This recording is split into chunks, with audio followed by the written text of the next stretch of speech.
Hello everybody, it's Gambit and welcome back to Mapmaking. What you see before you is a grand college for alchemists to study the art of alchemy. So this is where you're going to start. We built this in between the last dungeon and what we're going to do next. Seeing as the dungeon is pretty much finished now. So yeah, I guess I better show you around. Oh, hello. Who's this fellow? I think this was... Oh, okay. This is a test. What the hell just happened? This is a test villager to test out, tags for trading and stuff. Anyway, so all these chests are locked because they're not yours, and the people who own them have apparently locked them up. But since this is the bed you spawn at, then you can open this chest. And I tried making the spawn this, but that doesn't actually work because it just sets the center of it as here, and then you can spawn anywhere within like a 20 by 20 square around it or something like that. So it doesn't actually work. But I have got a better idea, which is just having a spawn, and then you push a button, it will set your spawn to there. And when you set spawn as a spawn point, then that works. So I would prefer for you to just be able to spawn there, but it seems like that's not the case. So there you go. It has two floors. The top floor has this amazing roof. By the way, no world edit was used in this. I did this completely legit. Not that I'm saying that there's a problem with world edit. Just I don't know. It was kind of fun actually. I like building circles and domes and stuff. So this was nice. There's this swirly rug carpet, so it's okay. I guess I might as well explain like what the general areas are. This circular area here is like a common room where they can sit and chat and study, during the morning and the evening. Here, these two areas are where they sleep. Down there and over here are some stairs to get up and down the different floors. I quite like these stairs actually; they're pretty nice. It's got this weird pattern here that George insisted I add. Down here, there's these areas that are just sort of, I don't know, corridors. Don't really have much in them. There's little benches you can sit on though, so that's nice. Out here, there's some weird glass-shaped things. I think it looks pretty cool from out here as well. This is like a garden. You can sit here and study during lunchtime, or just eat lunch here, something like that. It's quite nice. Obviously, we're not gonna have all the sandstone endlessly stretching that way. We're gonna have something, we're going to build stuff so that you can't see the sandstone, or look as if, give the illusion as if this is in sort of a town. And we will build a town, but it's not going to be here because we're actually too close to the, failing to demonstrate my point. We're too close to the dungeon. Yeah, there you go, I can get them both in the same shot pretty easily. So, I probably should have just built it farther away, but this is how it was done, so this is how I'm going to have to work around it. Over here, this command block just has the ability to spawn a villager if you use it. It's not particularly interesting. I'm just keeping it here for reference so that when I do need to be able to spawn villagers with specific trades, which would be like the fellow students, I won't have to go research the command again. Anyway, I think this looks pretty nice. It's got like... I mean, I know I'm in pretty much complimenting my own work here, but I do genuinely think I did a pretty good job of this. I had the idea of having sort of an indented roof that was sort of in from this sort of curved line that was going to be here, and I'm not sure how I was going to do it because I I started and I was thinking this is really weird, it's not going to work, mainly just because the going up slightly sort of thing, and it's a bit awkward in places like here, but I think overall it turned out okay, and George quite likes it, so it's good enough for me, I guess. I think that's it.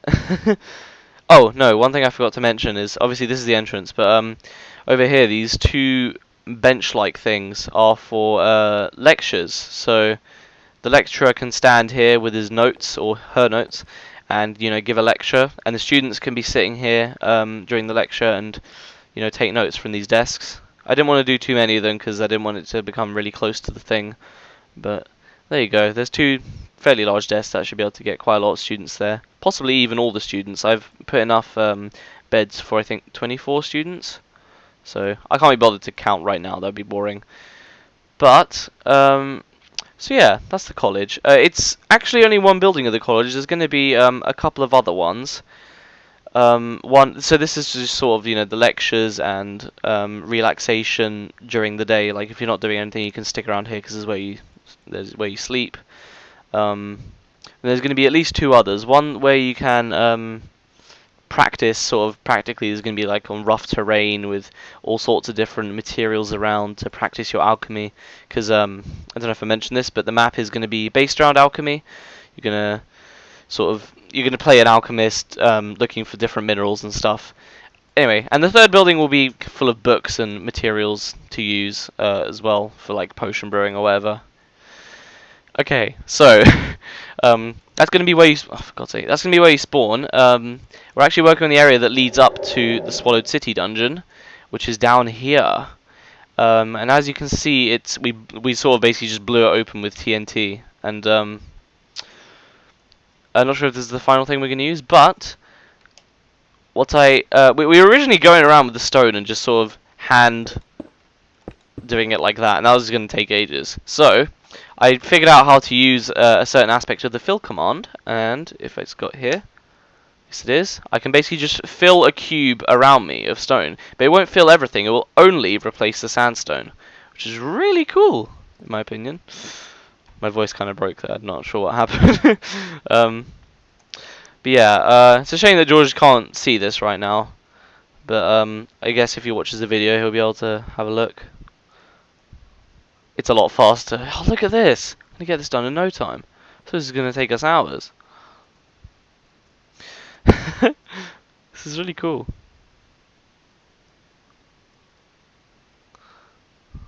Ooh. I realise I'm missing a few spots, but just want to get this full effect of the stone spreading. Okay. Ooh, I can't really see what I'm doing anymore, so I'm gonna. Right, I missed some spots over here, so let's try that. I think I could probably extend these parameters a little bit, maybe to like 10. I don't know if I'd be pushing my luck. Probably. No, already that's too many, so. There you go, let's just do that. Miss some over here. If I could, I would get this on a clock. And then you could like make a path around you.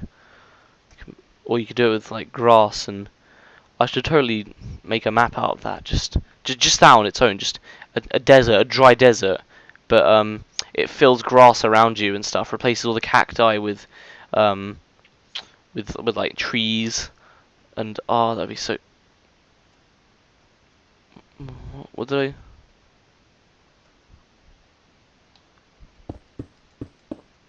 Oh, it's because it was going underneath. Oh, okay. Guess I have to be careful about that. So basically, what I'm doing is I'm selecting an area relative to me that's 7 blocks, 7 blocks one way and then 7 blocks the other way, and then that should hopefully be more or less like selecting as much as I can. The only reason 496 is the limit for filling, and you might be thinking, well, this is nowhere near 4096, and that's because it's not counting the air. It's only telling me how much it's actually successfully filling. Which means that there's a lot of air blocks it isn't filling, and yeah. Okay, so I think that's it. This area, in case I haven't mentioned it already, is going to be a lapis lazuli mine, because I had to get it all from somewhere. You know, the people of the Swallowed City. There's a lot of lapis used in that dungeon. So yeah, I'm just gonna pop on some night vision. So that I can see if I've missed anything a bit more clearly. Of course, we're going to have this area lit, probably. Or maybe not, I don't know. But, oh, hello. Would be one spot or two, wouldn't there? Again, I'm not sure if this is going to be, perfectly as far as we're going, but I think I might want it to. Well, what layer am I on?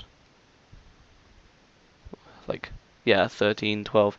So I can't really go that much farther down. I wanted it to be like a large thing going, sort of a really huge drop towards the end, but we'll work something out.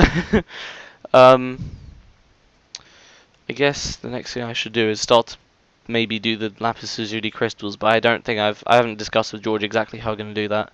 So this has been a rather short episode of map making, but that's okay.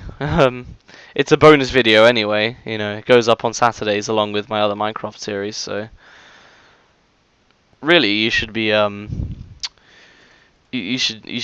expecting nothing. But I'm kind enough to do an extra video every week, eight videos a week, at least for a little while. Can't keep this going forever. You know, once Don't Starve finishes, I'm not going to be able to do necessarily one video per week on just anything. So unless I just cut them really short, but I feel like a lot of games just the episodes aren't worth watching if they're too short. So if I want to continue this, I'm gonna have to find the right game, or just change my schedule. That probably is what's gonna happen. Be less stress. Either way, this has been map making with me, and I'll see you guys next time. Goodbye.